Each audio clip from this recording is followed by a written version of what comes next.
Good evening, here is the Fortunes Global News coming to you on Fortunes TV Kaduna. I am Fatima Hassan Baba. First, the headlines. 58 inmates sat for NECO exam in Kano. Tinubu says Nigeria's unity is under attack from terrorists and separatists. And in sports, Super Falcons beat Tunisia 3-0 as race for title begins. And in foreign scene, BRICS nations slam Trump tariffs, condemn strikes in Iran. Now the news in details.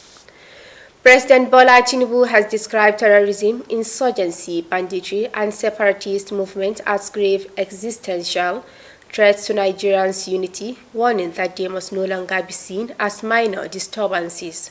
He therefore ordered the Nigerian armed forces and security agencies to decisively confront terrorists, bandits, insurgents, and separatists, agitators threatening the nation's unity and peace. Delivering the president's message at the grand finale of the 2025 Nigerian Army Day celebration held yesterday at Murtala Square, Kaduna, Vice President Kashim Fatima said the military had the full backing of the presidency to act without fear or hesitation.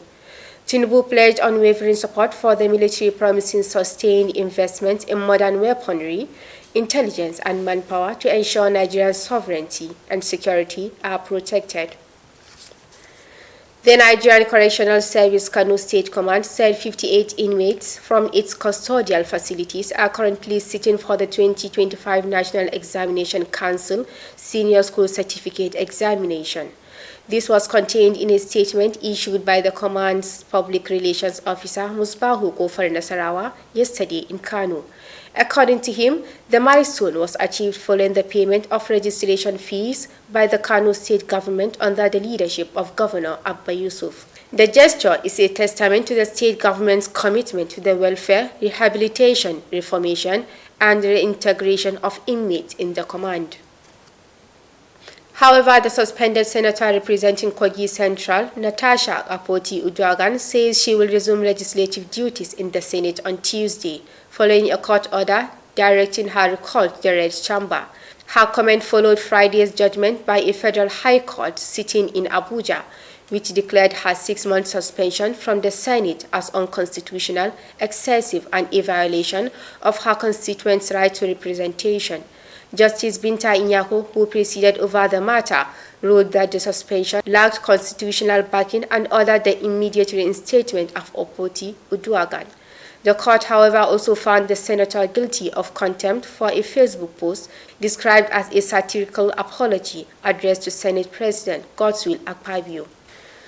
Moving on, President Bola Tinubu has called for a comprehensive revaluation of global governance, financial structures, and health systems, advocating for a fairer, more inclusive world order that truly reflects the interests of emerging and low-income economies, particularly in Africa.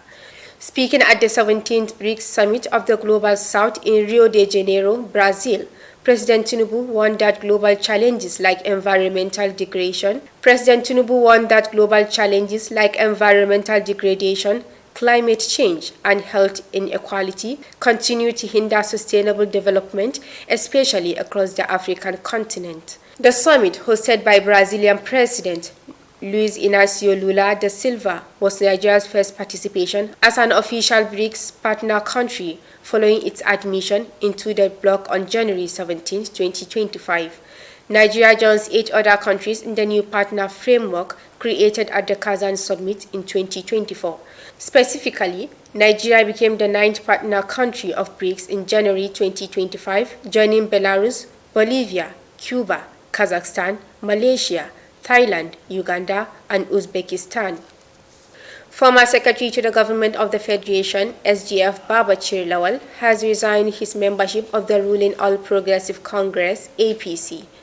This was contained in a statement he personally signed. He tendered his resignation through the chairman of the party in Bangshika Ward, Hong local government area of Adamawa State.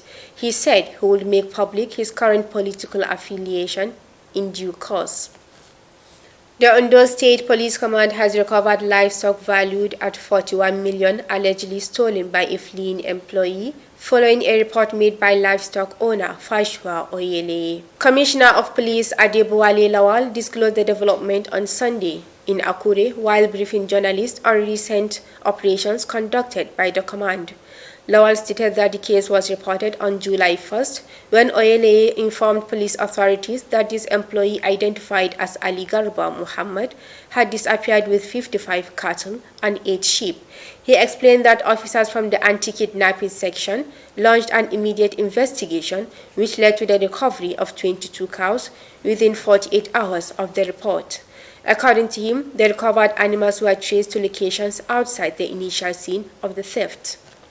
And on sports, Super Falcons' quest for a 10th African Women's Cup of Nations title began yesterday with a 3-0 spanking their Tunisian counterparts in their opening game.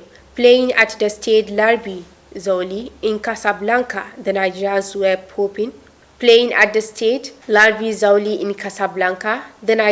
were hoping to overcome their semi-final exit last time out in 2022. And they set out just to do that with the opening goal in the 3rd minute through Asisat Oshaula, who connected with an Omorin Shola Babajide's well-delivered free kick to make it.